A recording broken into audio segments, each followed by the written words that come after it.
An 81-year-old black woman walks into a small-town diner, just wanting a slice of pie and a little peace. But when a racist diner slaps her across the face, the whole room freezes. No one moves, no one helps, until a former Hell's Angel captain stands up from his corner booth. Everyone expects violence. Instead, he does something no one sees coming. That moment, caught on camera, shakes the entire town and spreads across the country overnight. Now, the man once feared by everyone becomes the only person standing between hate and hope. But as his past resurfaces and enemies close in, he'll have to decide what kind of man he truly is, the outlaw he used to be, or the protector the world now needs him to become. Because sometimes, the most dangerous men are the only ones brave enough to show kindness. So when compassion meets hate and grace meets vengeance, what will he do next? Drop a comment below and share which part of the world you're tuning in from today. If you enjoy stories like this, don't forget to subscribe for more. The rain had started before dawn, steady and soft, tapping against the windshield of Eleanor May Johnson's old Buick Skylark. She gripped the wheel with both hands, eyes focused on the foggy Tennessee highway. The world outside was a blur of wet asphalt and pine trees swaying in the wind. Her suitcase sat beside her on the front seat, tied with an old blue ribbon. The ribbon had belonged to her late husband, Joseph. Today would have been their 60th wedding anniversary. Eleanor wasn't one for making a fuss, but she had promised herself one thing: that she'd drive out to Knoxville, visit Joseph's grave, and tell him she was still all right. 60 years, she murmured to herself. Can you believe it, Joe? Her voice trembled, but a smile tugged at her lips. Still driving the same car, too. The gas gauge dipped low, the orange light flickering. She sighed. Well, I guess even old cars get thirsty. Up ahead, through the silver curtain of rain, she spotted a neon sign. Hattie's Place, home cooking since 1959. A diner. Maybe they'd have hot coffee and pie. Pecan, if she was lucky. The parking lot was nearly empty. Only a few pickup trucks sat under the flickering lights. Eleanor parked, grabbed her handbag, and stepped out. The rain soaked her headscarf in seconds, but she didn't mind. She walked slowly toward the diner, her knees stiff but steady. When she pushed open the door, a bell jingled above her. Warm air hit her face, carrying the smell of bacon, coffee, and old grease. The place was quiet, except for a radio murmuring in the corner. A few locals sat in booths, forks clinking against plates. Conversations hushed for a moment when she walked in. Eleanor noticed, but she didn't let it touch her smile. "Afternoon," she said gently to the young waitress behind the counter. "Do y'all still serve pie this time of day?" The waitress, a tired-looking girl, with blonde hair tied in a messy ponytail, blinked. Yes, ma'am. We got apple, cherry, and pecan." "Pecan, then. And a cup of coffee, please." Eleanor's voice carried a kind of warmth that filled empty spaces. She found a booth near the window, setting her bag beside her. The rain traced little rivers down the glass. She liked watching storms. They made her feel close to God. Small, but safe. Across the room, a man and woman sat together, talking in low voices. Every so often, Eleanor caught a word. Outsiders. Trouble. These people. The woman's tone had an edge sharp enough to cut through the hum of the diner. Eleanor straightened her back, but kept her eyes on the window. She'd lived through enough of that to know when to rise above it. The waitress brought her coffee and pie. "Here you go, ma'am." She smiled shyly. "Sorry about the wait." "Oh, no trouble at all," Eleanor said kindly. "You've got yourself a good pie here." The girl's face brightened. "Thanks. My mama made it." Eleanor lifted her fork. savoring the first sweet, buttery bite. For a moment, she forgot the rain, the years, even the ache in her knees. She thought of Joseph's laugh, of Sunday mornings when he'd hum hymns while fixing the porch steps. "We made it through a lot," she whispered. Then the voice from across the room broke the peace. "Ain't right. Her sittin' here like she owns the place," the woman muttered loudly. Eleanor looked up, startled. The man beside her said nothing, just stared down at his plate. "Ignore them," Eleanor told herself. But the words kept coming, crueler this time. "Should have gone to that other diner down the road. This one's for locals." Eleanor set her fork down. She turned her head, meeting the woman's glare with calm eyes. "I didn't mean to offend anyone," she said softly. "Just stopped in for some coffee and pie, that's all." The woman snorted. "You people always think you can walk wherever you please." The waitress froze behind the counter, unsure what to do. The rest of the diner had gone quiet. The radio crackled in the corner, the storm outside swelling louder. Eleanor took a slow breath. "Ma'am," she said gently, "I've lived a long time. Long enough to know anger don't fix anything. Maybe you should let that go." That was when it happened. The woman stood abruptly, her chair screeching against the floor, and slapped Eleanor across the face. The sound cracked through the diner like a gunshot. Eleanor stumbled, catching herself on the edge of the booth. Her cheek burned. Her heart pounded not from fear, but from sadness. For a moment, everything froze. The waitress gasped but didn't move. The man across the table muttered something under his breath, looking away. No one spoke. Then a chair scraped behind Eleanor. Heavy boots crossed the floor. A tall man with a beard and leather vest stood from the counter. Presence filled the room. Broad shoulders, tattoos curling down his arms, eyes that had seen too much. He walked over slowly, every step deliberate. He didn't say a word at first. He just knelt beside Eleanor, picking up her napkin from the floor and offered it to her with a quiet, steady hand. "Ma'am," he said, voice deep and calm. "Nobody ever gets to do that to you again. Not while I'm around." The woman's face turned pale. The man beside her muttered, "Let's go," grabbing her arm. They hurried out into the rain. The stranger turned to the waitress. "Get her some ice." His tone left no room for argument. Then he reached into his pocket, pulled out a few bills, and set them on the counter. "Her meal's paid for." Eleanor looked up at him, her voice trembling. "Thank you, son. You didn't have to?" "Yes, ma'am," he said simply. "I did." He offered his hand, helping her to her feet. Outside, the rain fell harder, drumming on the roof. He opened the door, holding it for her as she stepped out beneath the awning. The world smelled like wet earth and diesel. "Do you have someone to drive you?" he asked. She shook her head. "Just me." He nodded once. "Then let's get you to a gas station. Looks like your tank's about empty."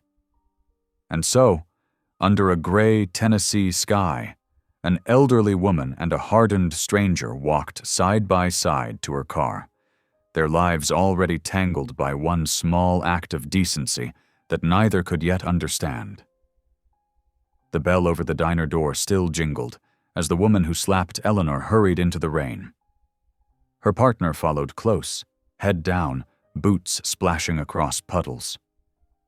Inside, time felt stuck. Forks hung in midair. The radio buzzed like a trapped fly. The waitress stood with a bag of ice in her hands and wide, scared eyes. The big man in the leather vest stayed calm. He guided Eleanor to the door with one steady hand at her elbow, then looked back over his shoulder. "Ice," he said again. It was not loud. It was final. The waitress snapped out of her freeze and hurried towards them, pressing the cold bag into his palm. Under the awning, The rain came in silver strings. The man held the ice against Eleanor's cheek with a gentle touch. "Cold will help," he said. She nodded, not trusting her voice yet. Her skin stung, but it was the shock that hurt more. The shock that after so many years, hate could still walk up and act like it owned the room. "Thank you," she whispered, because it was the thing that rose up from her heart first. He dipped his chin. "You got a car?" "Old Buick. The blue one," she said, pointing with a shaking hand. He peered across the lot. "I'll follow you to the gas station. Your gauge is low. I saw it when I walked past." "Is that so?" she said softly, a small smile starting in one corner of her mouth. "You notice everything?" "Enough," he said. Behind the counter window, the waitress held her phone low, thumbs moving fast. Her face looked torn between fear and shame. She watched the old woman and the biker step into the wash of rain, and her thumb hovered over post. She didn't know why her hands shook. Maybe it was because the whole room had gone quiet when they should have stood up. Maybe it was because a stranger in leather had shown more kindness than any of them. She swallowed hard, wiped a tear with her sleeve, and hit post. Outside, the biker opened Eleanor's car door and slid the ice bag into her hand. "Hold it there," he said. He jogged to a black motorcycle parked by the edge of the lot. It was older but clean, with the careful look of something loved. He pulled on his helmet, then swung into the saddle. The engine came alive with a low growl. Eleanor sat very still for a breath. She touched the blue ribbon tied around her little travel Bible and let her fear pass through like a wind that didn't get to stay. "All right, Joe," she whispered, as if her husband rode shotgun. "We're in good hands." She started the car. The wipers beat slow across the glass. The biker rolled ahead, then paced her as she eased onto the road. The station sat only a mile away, a lonely island of light and color in the rain. Bright signs hummed. Puddles glowed with pink and yellow edges. He pulled up to one pump. She pulled up to the next. He was off the bike again before she unbuckled. He grabbed the nozzle for her, fit it into the tank, and hit the grade button without asking which one. "This pump runs slow," he said, "but it's honest." "You talk like a man who's worked every pump in the county," she said, the smile a little wider now. He stood under the station's awning, rain dripping from the tips of his hair. "Worked a lot of places," he said. "Fixed a lot of things." "You fix people?" she asked. He looked away, as if the rain had asked him a hard question. "Sometimes I break less than I used to," he said. They let the slow click of the pump fill the quiet. A young clerk inside the station stared out through the glass door, eyes big, phone held under the counter. He had seen the biker before. Folks said to mind your business. But the old woman's gentle posture, the ice held to her cheek, these things didn't fit the stories. "Coffee?" the man asked, nodding toward the door. "I won't say no," she said, then added, "but let me pay for yours." "You already did," he said. "How's that?" "You didn't let me do what I wanted," he said. "You stopped me with your hand and your eyes, and you gave me a better way." She studied him then. Not the leather, not the ink, but the set of his jaw, and the way his eyes carried old storms. "I see," she said. "Well, it's never too late to learn a better way." He went in first, holding the door wide like a doorman from another age. Warm air and the smell of burnt coffee swirled out. The clerk stood straighter, tried to smile, and failed. The biker poured 2 coffees. Black. He stirred sugar into one after a small lift of his eyebrows toward Eleanor. She nodded. 2 sugars. They sat on a small bench by the window. Rain painted racing ants on the glass. The biker didn't talk much. He watched for trouble without looking like he watched. Eleanor sipped and breathed and let her heartbeat settle. "Do you have family?" she asked after a time. "Somewhere," he said. "That a yes or a no, son?" He almost smiled. "It's a someday," he said. She nodded like she knew the shape of that answer. "I had a someday," she said. "He's in a green place now. I'm headed there. I talk to him sometimes. I tell him what I saw and what I did." "What will you tell him tonight?" he asked. She looked out at the falling rain. "I'll tell him I met a man who didn't raise his hand," she said. "I'll tell him the Lord still plants flowers in hard ground." He stared into his cup. The coffee shook a little with the pulse in his hands. "You're not angry," he said, as if he needed to borrow a little of her answer. "I'm sad," she said. "Anger burns too fast. Sadness can still water the soil."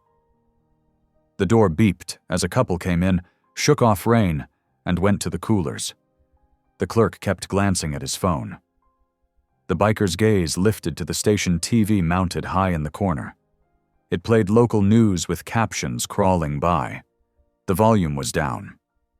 But the picture on the screen changed to a shaky cell video shot under a diner awning. An old woman with a bag of ice, a man in leather at her side. The headline read, "81-year-old black elderly gets slapped by racist diners." What the hell's Angel Captain did next? Eleanor's mouth parted in surprise. Her hand went to her cheek, now less red. The biker went very still. In the corner of the screen, the diner's sign flickered. It was the same rain, the same doorway, the same quiet strength between their two bodies. "How fast the world travels," Eleanor said softly. He closed his eyes once, like a man bracing for a wave. "This kind of thing brings folks who love you, and folks who hate you," he said. "They show up the same day." She set her cup down and folded her hands. "Then we meet them both with grace," she said.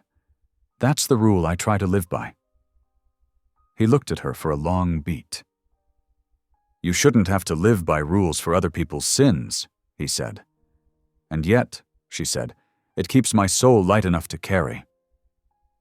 The pump clicked off outside. He stood, tossed his cup, and paid for the gas before she could reach her purse. When she protested, he shook his head. "Don't make me argue with a lady," he said, and this time his smile was sure enough to warm the room.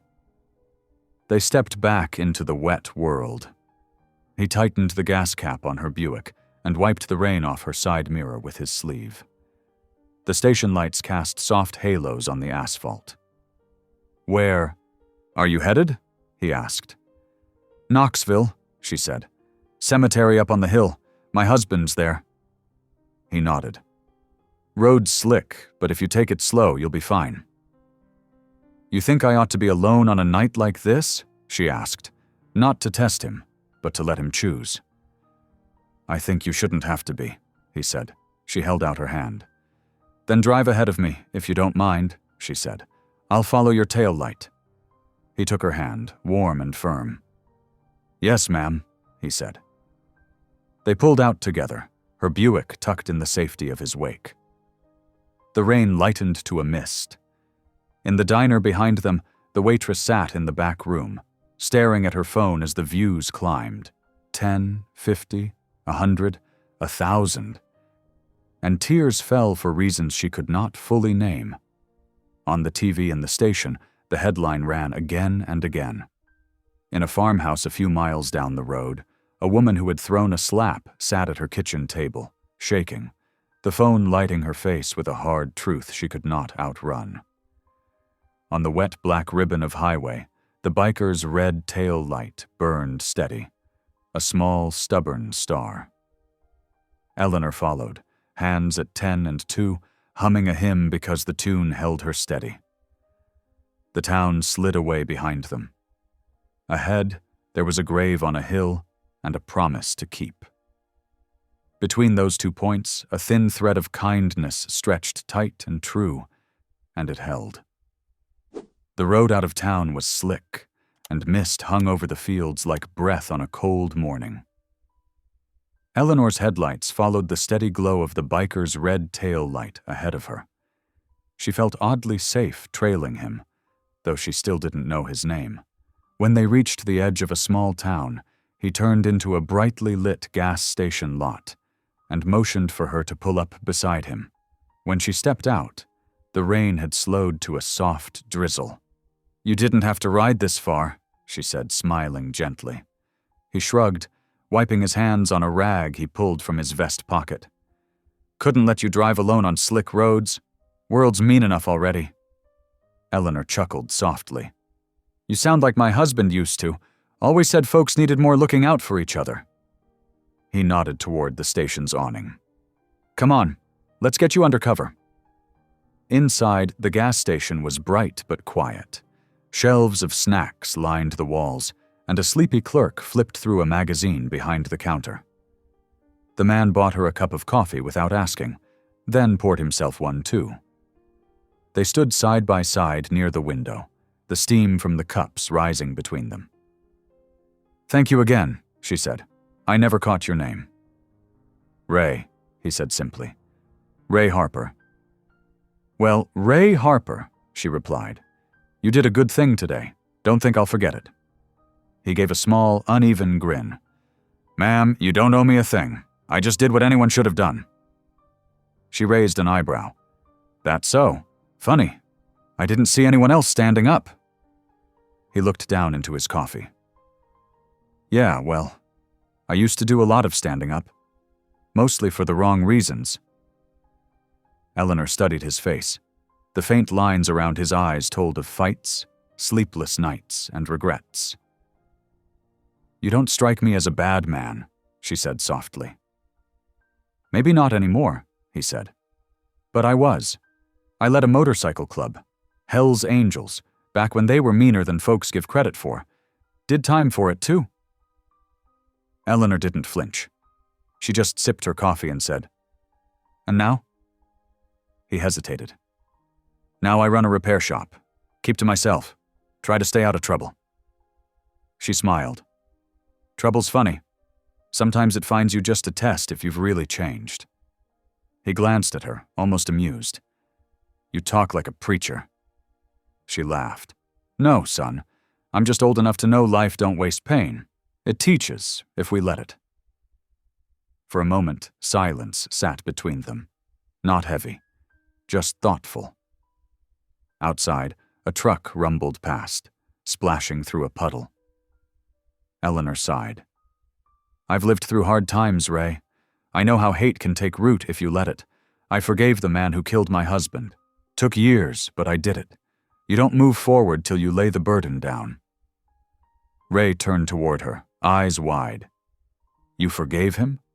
Just like that?" "Not just like that," she said gently. "Every day, 1 inch at a time. But I learned forgiveness is the only thing that doesn't rot when you keep it."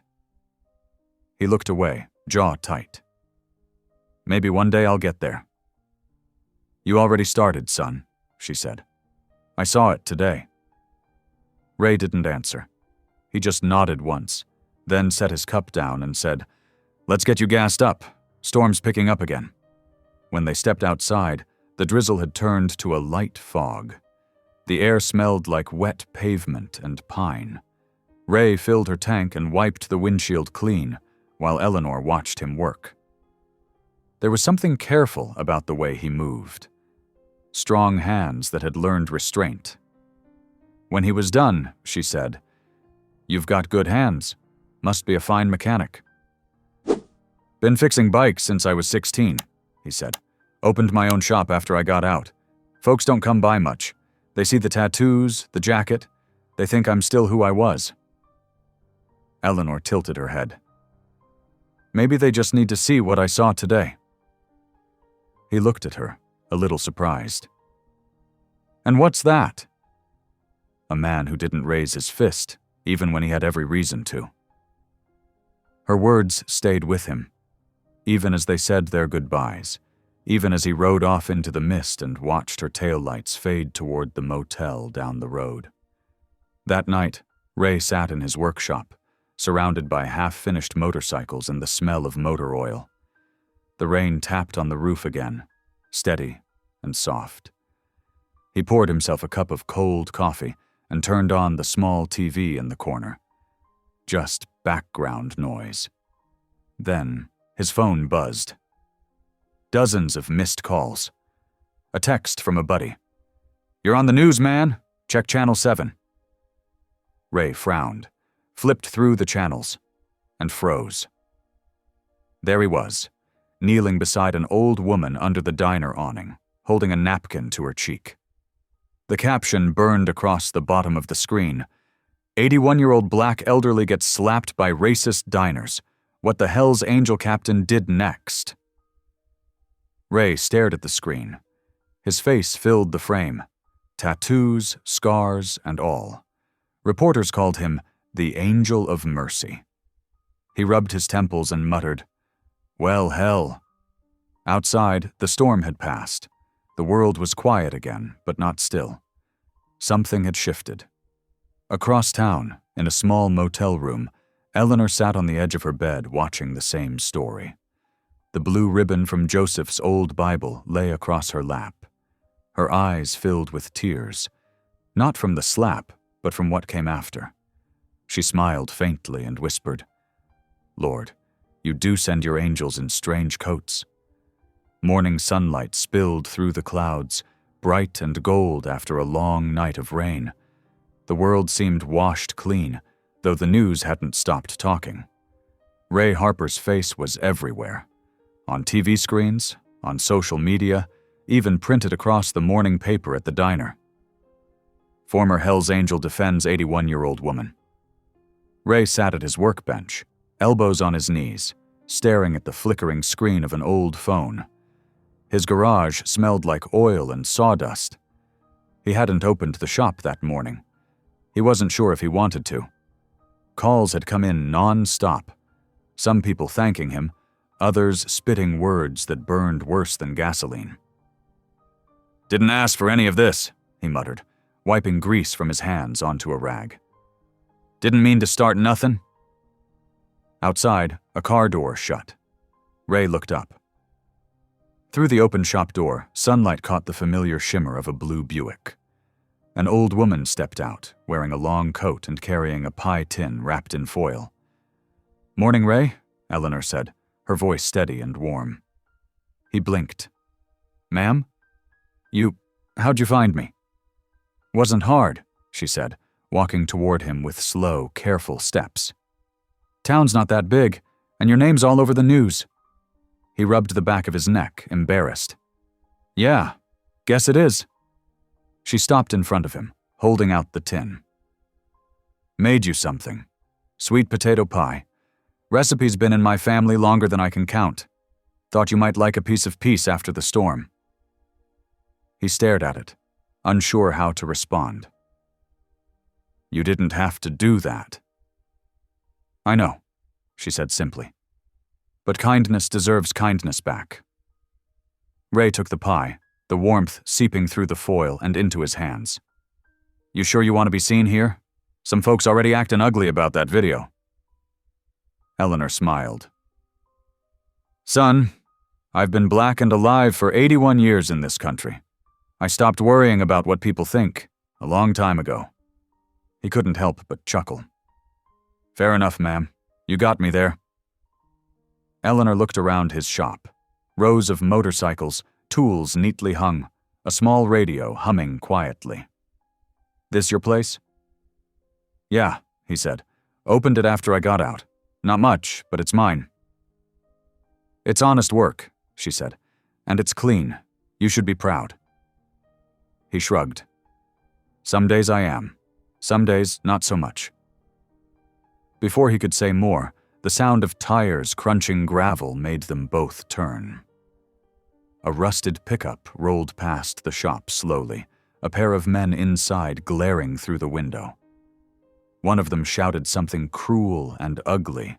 A soda can flew out the window, hitting the shop door with a hollow clang. Ray's hands balled into fists. He took one step forward, shoulders tense. "Don't," Eleanor said softly.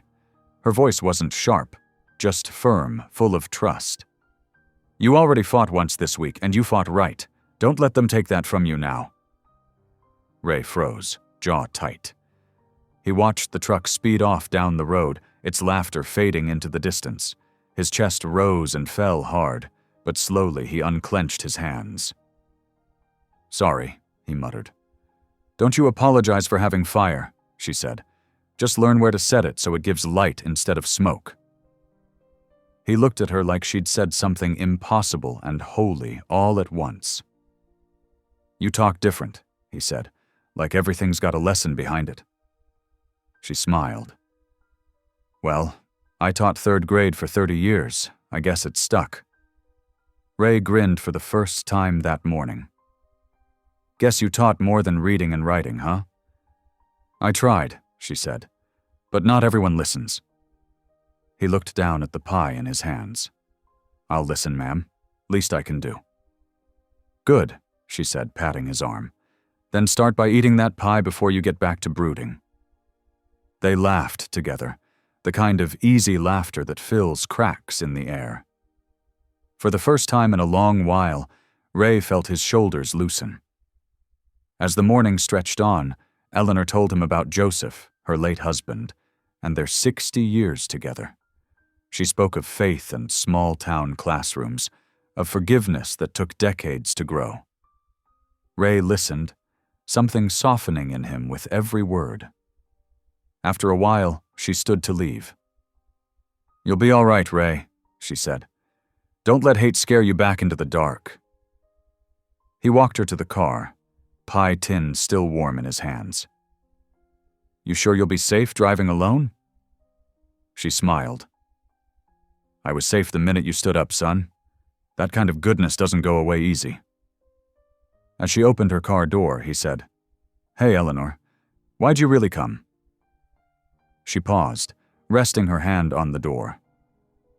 "Because the world don't change from the outside, Ray. It changes when people like you decide to stay good, even when it's hard." Then she got in her car and drove off. The blue Buick, gliding down the road, sunlight gleaming off the hood.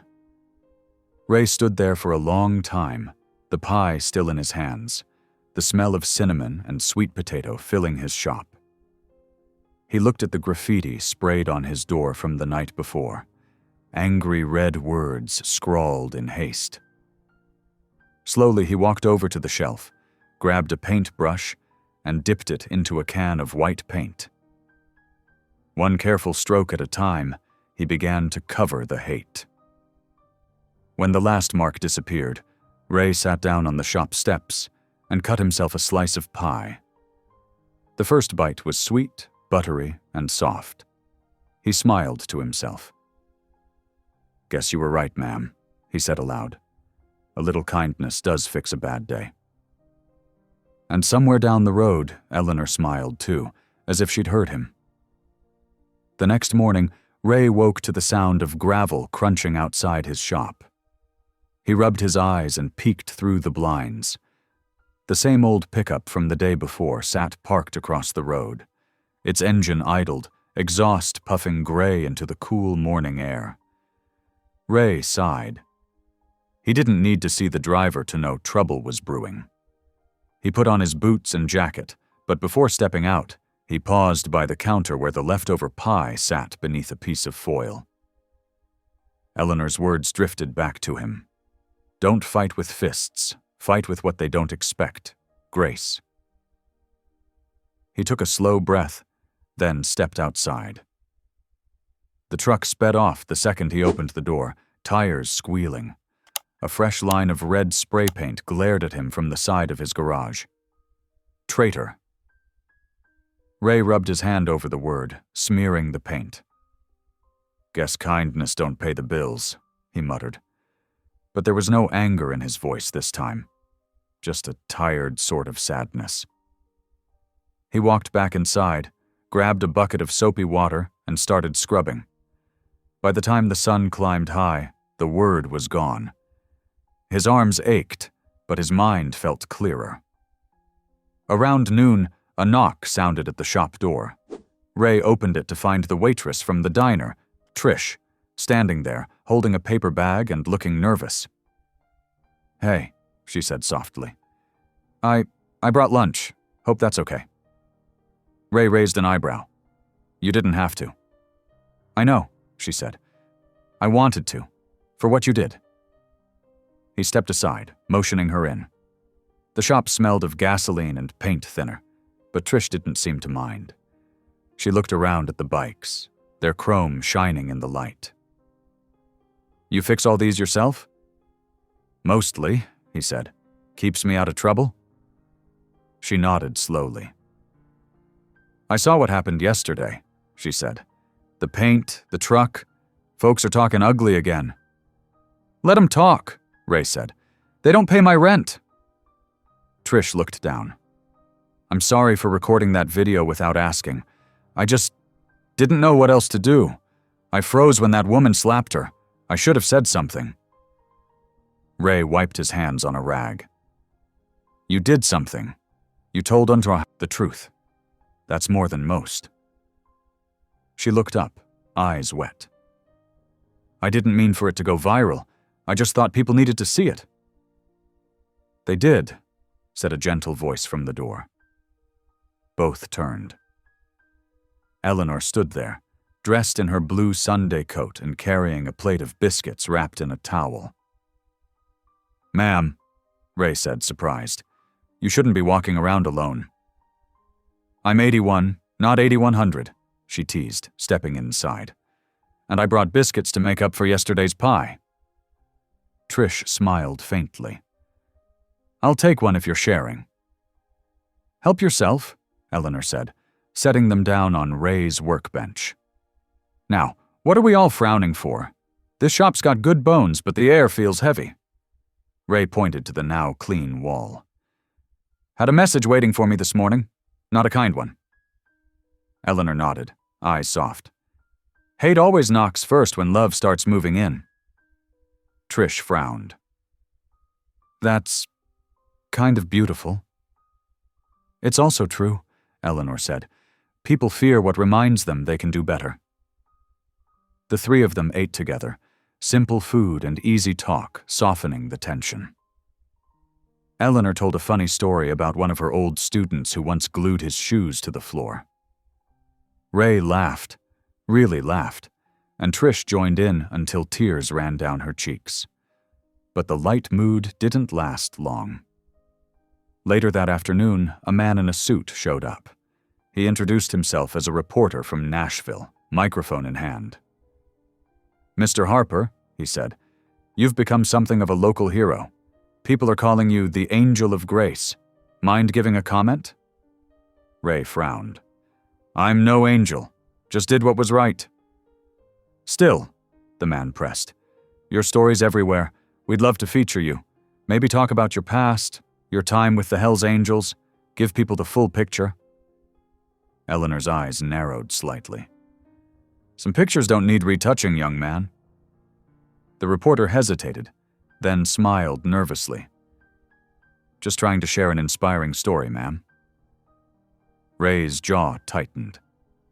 "You go ahead and tell it how you like," he said, "but don't twist it." The man left soon after, but the damage was done. That evening, new headlines appeared online. Ex-gang leader becomes angel after racist attack.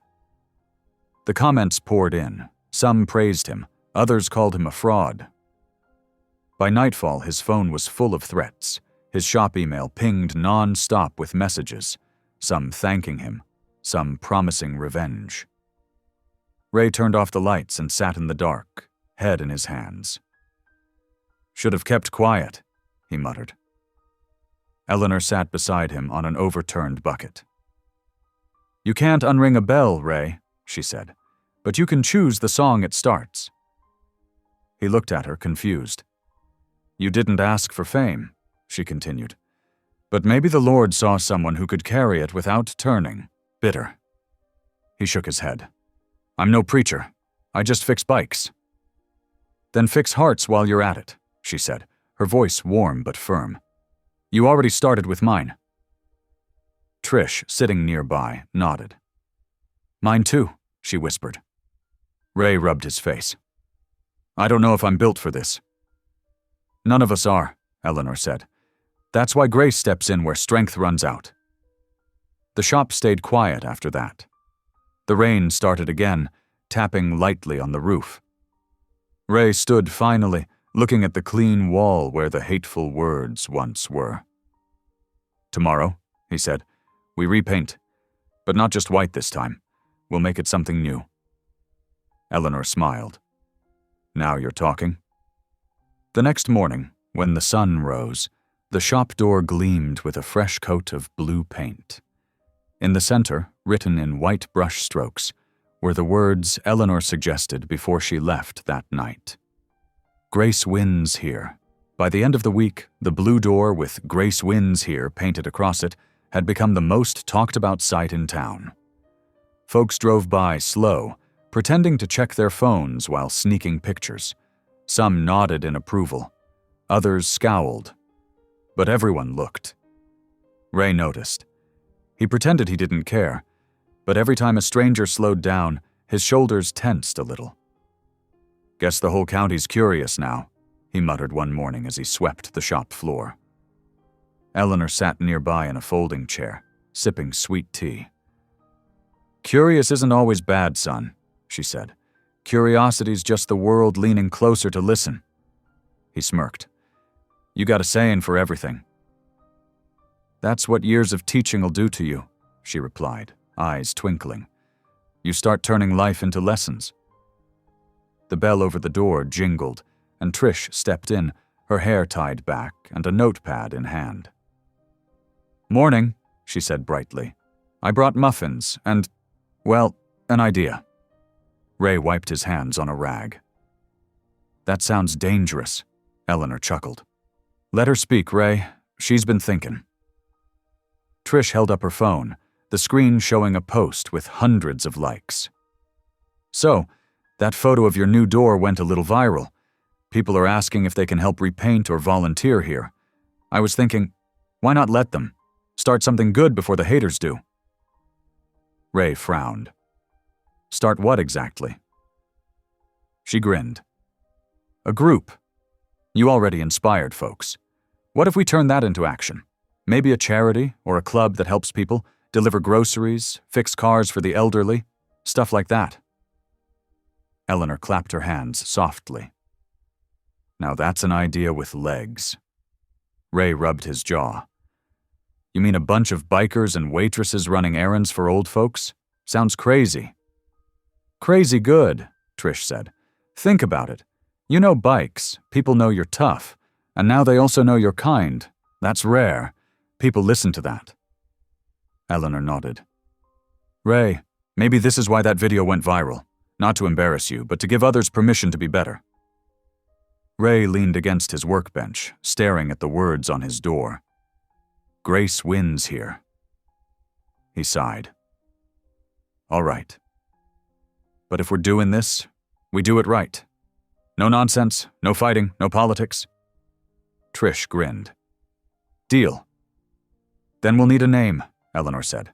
Trish tapped her chin. What about Angels of Grace? Ray froze, blinking. You serious? It fits, Eleanor said softly. You were once called a Hell's Angel, weren't you? Seems the Lord's given you a new patch.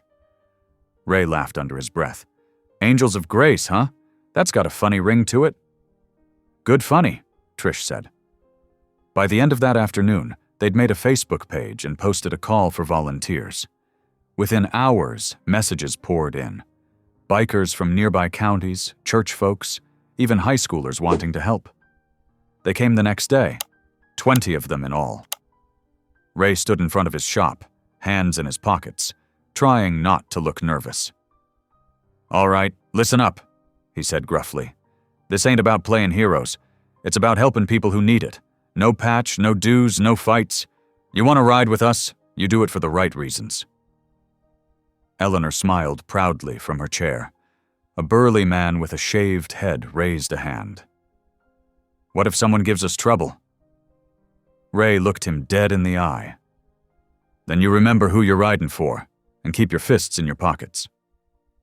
They nodded, murmuring in agreement. That first week, the Angels of Grace delivered food to a local shelter, fixed a widow's porch, and gave free oil changes to elderly drivers. People started honking and waving when they passed by on their bikes. The same sheriff who once side-eyed Ray now stopped to shake his hand. "You're making my job easier, Harper," the sheriff said one morning. Ray just shrugged. "Just trying to stay out of trouble." Word spread fast. Local news did a feature story with the headline, "From Hell to Grace, Ex-Biker Leads Acts of Kindness." Eleanor watched the interview on her little kitchen TV that evening, tears glimmering in her eyes. "Look at you, Ray Harper," she whispered. "Didn't I tell you you were meant for more?" The next day, Ray came by to drop off groceries for her. "You see that nonsense on the news?" he asked, shaking his head. "I did," she said with a smile. "And I think the world needed to see it too." He sighed, rubbing the back of his neck. "Feels weird. Folks treat me like some kind of saint now. I'm not used to it." Eleanor looked at him with her kind eyes. "Maybe that's the Lord's way of showing you who you really are. Someone who got knocked down and stood up different." Ray was quiet for a long moment. "You really believe people can change that much?" "I've seen it," she said, "in men who stopped drinking, in women who forgave what no one thought they could. And now, in you." He smiled faintly. "Guess I don't have much choice now, huh?" Eleanor laughed softly. "You always have a choice, Ray. That's the miracle of grace. It don't force you. It just waits." Later that evening, as Ray locked up the shop, he heard the low rumble of motorcycles approaching. Half a dozen riders rolled up, engines purring. One of them, a big man with a familiar scar over his brow, cut his motor and grinned. "Diesel Harper," he said. "Didn't think I'd see you preaching sermons instead of breaking skulls." Ray smirked. "Times change, Sparks." "Yeah, I heard." Sparks looked around at the shop sign. "Grace wins here." "Cute. You really gone soft, brother?" Ray crossed his arms. "Nah, just got tired of losing." Sparks studied him for a long moment. Then he laughed. "Well, hell, maybe it's time I lost a little too.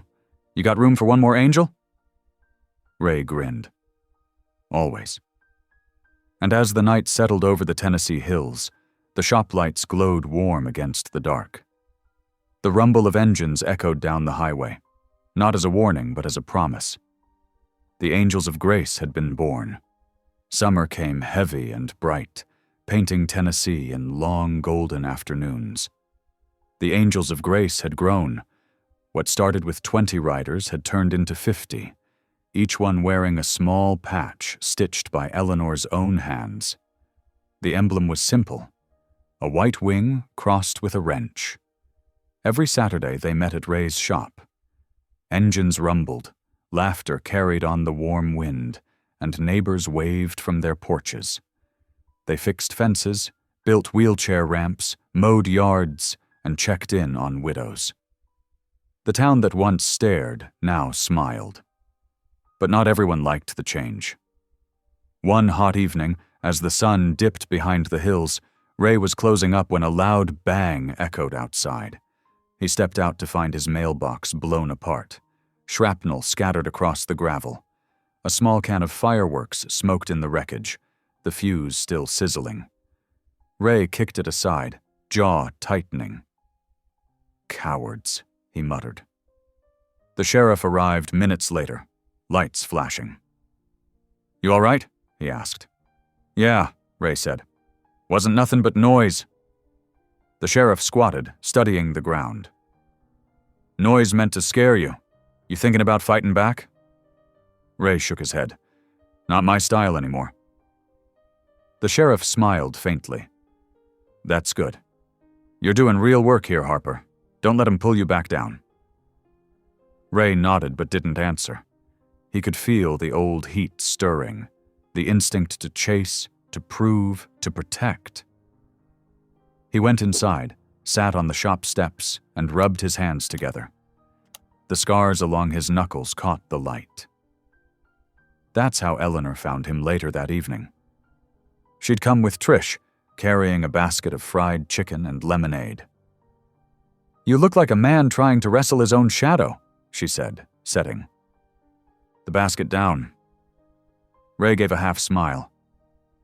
"Maybe I am." Trish knelt beside the broken mailbox. "Did someone do this?" "Yeah," he said.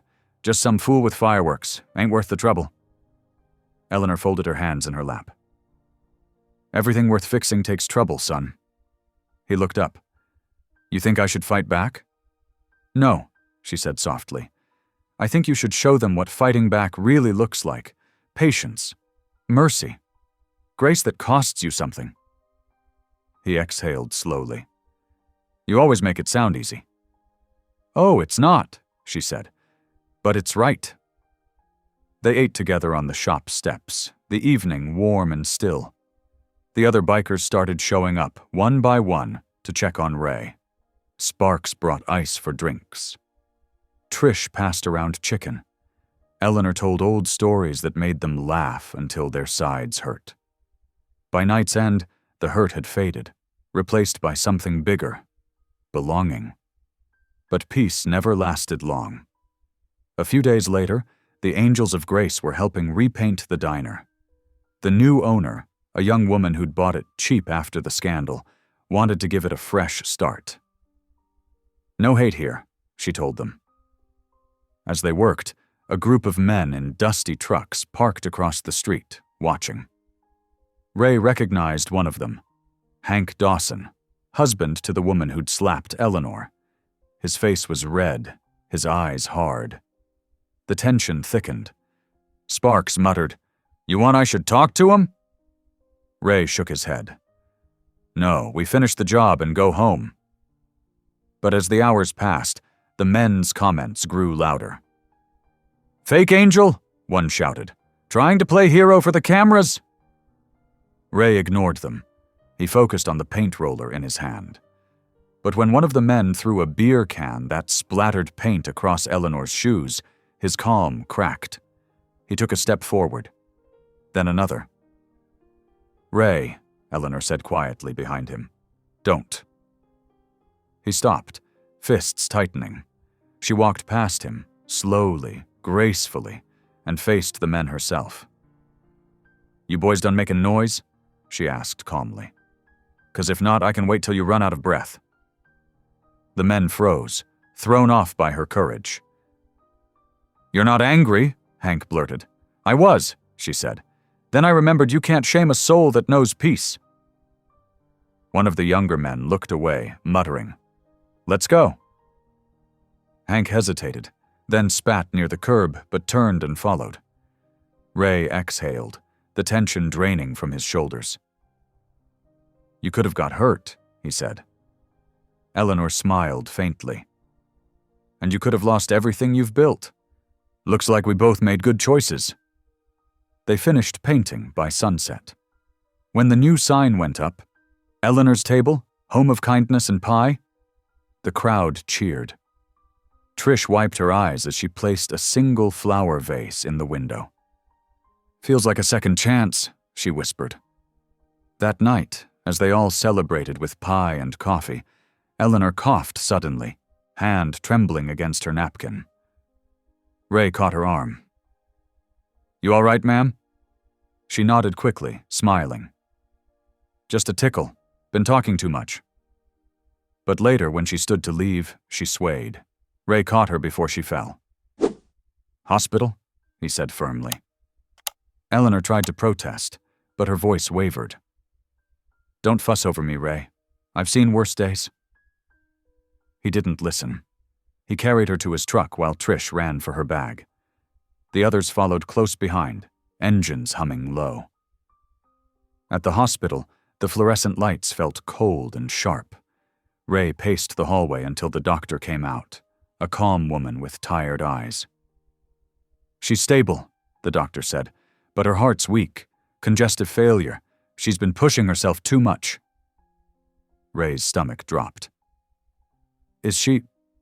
She's strong, the doctor said gently, but she needs rest, not stress. When he walked into her room, Eleanor looked small beneath the white sheets. She smiled anyway. Don't look so worried, son. I'm still here. He sat beside her, voice rough. You scared me. Good, she teased softly. Means I matter. He took her hand, calloused fingers trembling. You matter more than you know. Outside, the rain started again, tapping the hospital windows. Ray looked at her sleeping face and whispered a quiet promise to the dark. I won't let this be for nothing. The hospital room smelled faintly of lilies and antiseptic. Soft morning light spilled through the blinds as Eleanor lay resting, her breathing slow and steady. Ray sat in the chair beside her bed, elbows on his knees, watching the heart monitor blink its steady green rhythm. He hadn't moved all night. His hands were still stained with oil from the shop, but he didn't care. Trish entered quietly, carrying 2 styrofoam cups of coffee. You need to go home and sleep, she whispered. Ray shook his head. Can't. Not while she's in here. Trish sighed and set 1 cup beside him. The others are worried too. Everyone keeps asking about her. He glanced up, eyes tired but soft. She's tougher than all of us put together. Eleanor stirred then, eyes fluttering open. You two talking about me? She rasped, voice barely above a whisper. Trish smiled. Only good things, ma'am. Eleanor turned her head toward Ray. You look awful, she said with a faint chuckle. Thanks, he said dryly. Guess I'll add that to my list of compliments today.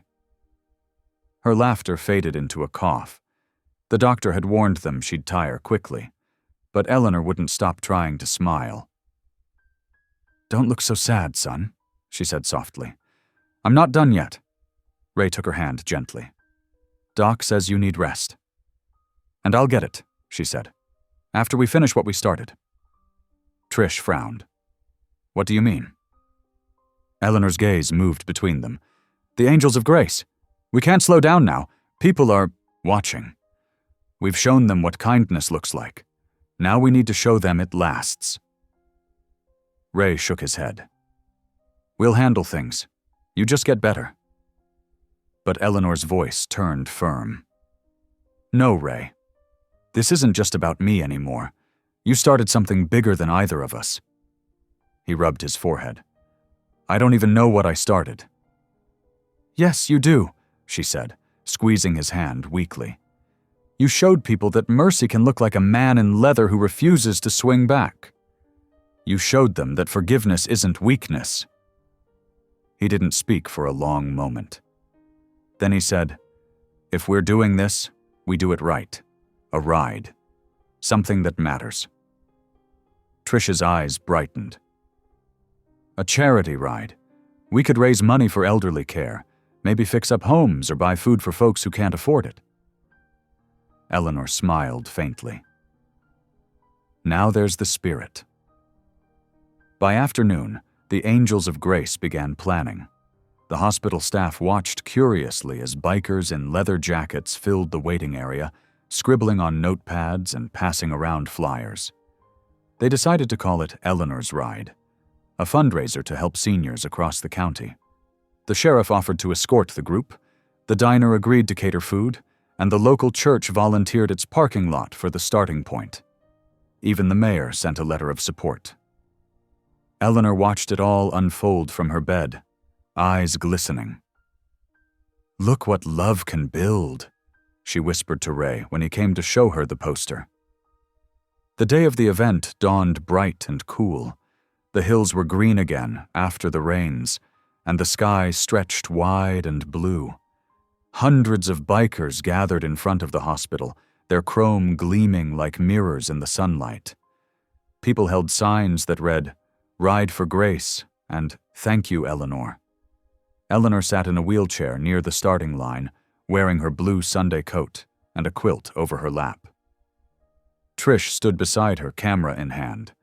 Ray crouched next to her, his weathered hand resting gently on hers.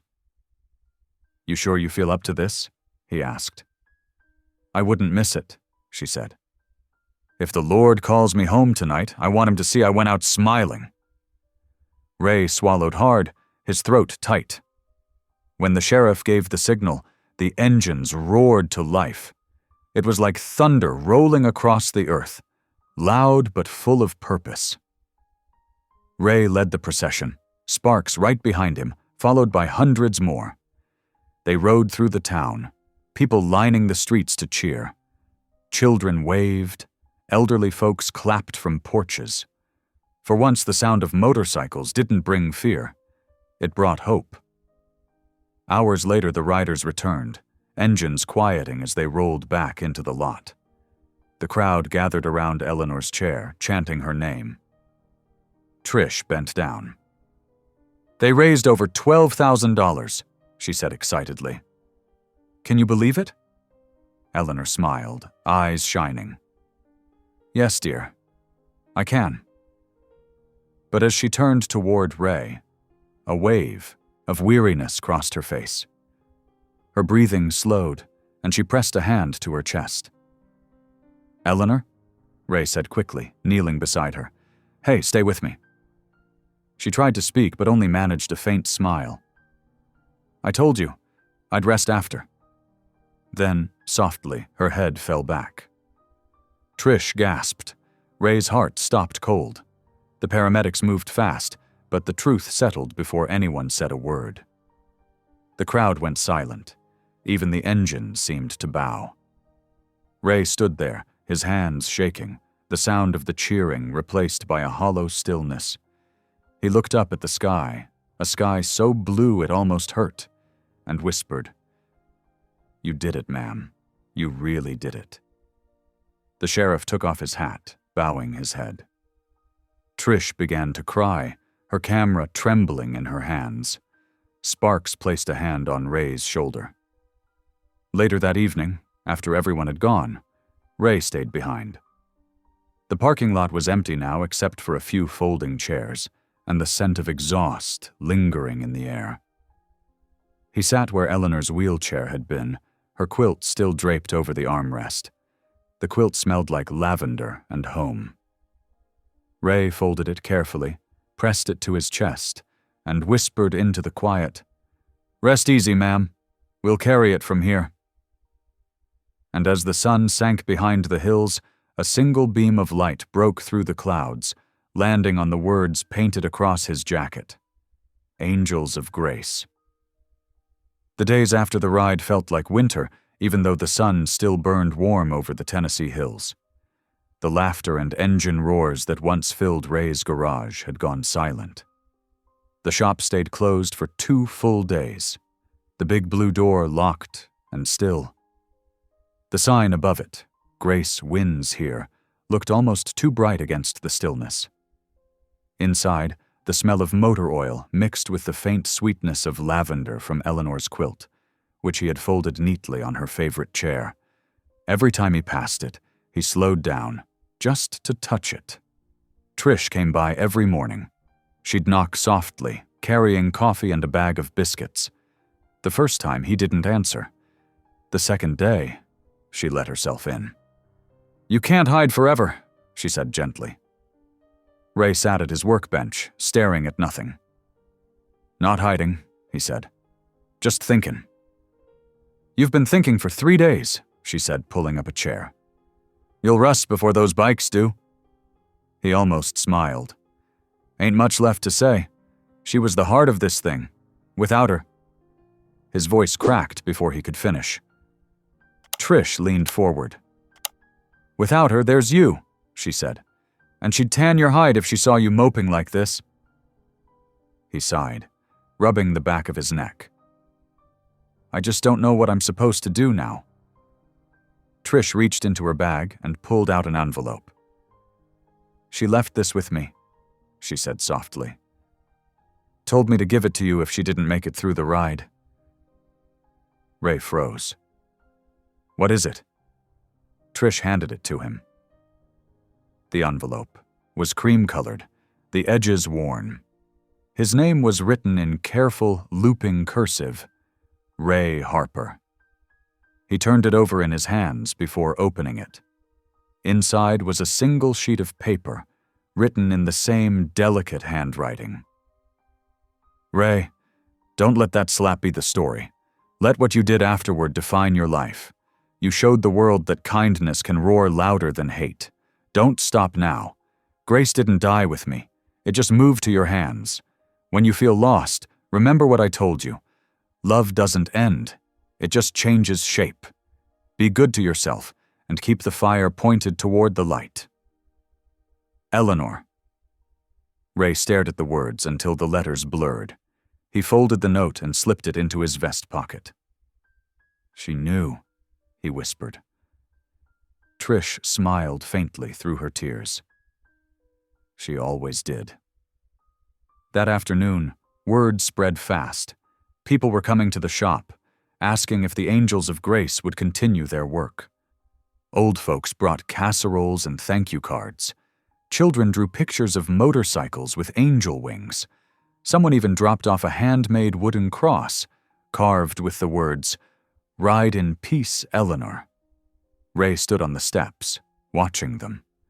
The grief still pressed heavy in his chest, but something else stirred beneath it. A warmth, faint but steady, like the first glow of sunrise. That night, he unlocked the door for the first time since the funeral. The shop lights hummed to life, casting long shadows over the concrete floor. He turned on the radio, the same one Eleanor used to hum along to, and let the soft country tune fill the space. Sparks showed up not long after, helmet under his arm. "Heard you opened up again," he said. "Yeah," Ray said quietly. "Didn't feel right letting it sit." "You riding tomorrow?" Sparks asked. Ray nodded, thinking of taking her route, the one she wanted to ride on the way to Knoxville. "I'll go with you," Sparks said. "Bet she'd like that." The next morning they met at dawn. The sky was pale gold, the air crisp. A dozen Angels of Grace riders waited by the highway, their bikes lined in perfect symmetry. Trish stood off to the side with her camera, smiling through tears. Ray kicked his bike to life. "All right, boys," he called out, his voice clear and sure for the first time in days. "Let's ride for her." Engines thundered to life. The sound rolled across the hills like a hymn, loud, proud, alive. They rode through the sleepy town, past Eleanor's church, past her old school, past the diner she helped rename. Every person they passed waved, many with hands over their hearts. By midday, they reached the small cemetery on the hill above Knoxville. Wildflowers grew along the fence, swaying in the breeze. Ray parked his bike and walked up the gravel path, helmet in hand. He stopped at the gravestone carved simply with Eleanor May Johnson, 1943-2024. Grace wins here. He knelt, tracing the letters with his fingers. "Hey, ma'am," he said softly. "Hope you're watching. We're still riding, still trying to do it right." Behind him, the others stood quietly, helmets held to their chests. Trish stepped forward and laid a bouquet of daisies at the foot of the grave. "She'd be proud," she whispered. Ray smiled, blinking back tears. "Yeah," he said, "but she'd probably still boss us around."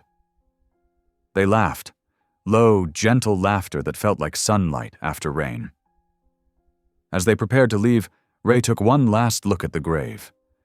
The wind picked up just then, lifting the corner of the quilt draped over his shoulder, the one she'd used at the ride. It fluttered like a flag of peace. He whispered, "You rest now, ma'am. We'll keep the wheels turning." The engines started again, roaring down the hill and back toward the open road. For a moment, Ray could almost hear her voice riding the wind. "Don't fight with fists, son. fight with grace. And as the horizon opened wide before them, he smiled, knowing she'd never really left.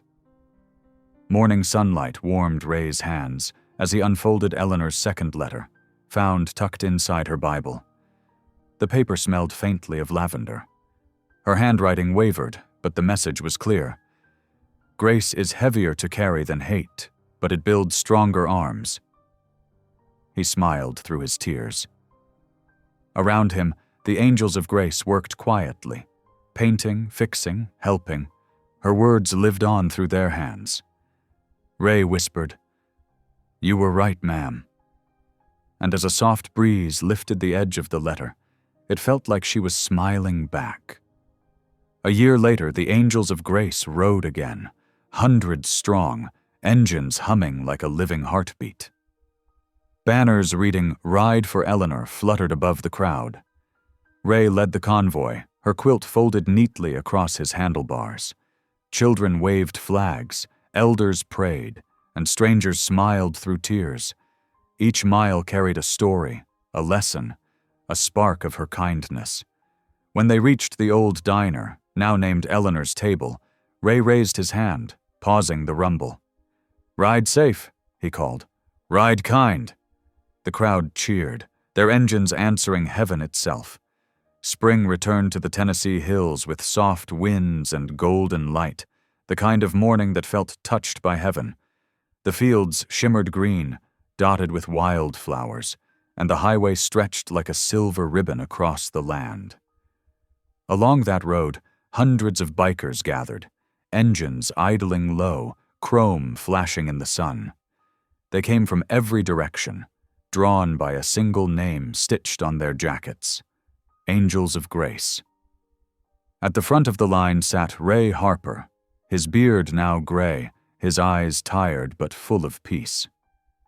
The patch on the back of his jacket, sewn years ago by Eleanor herself, read Angel of Grace. He ran a gloved hand over the stitches and whispered, "We're riding for you today, ma'am." Sparks rolled up beside him, grinning through his helmet visor.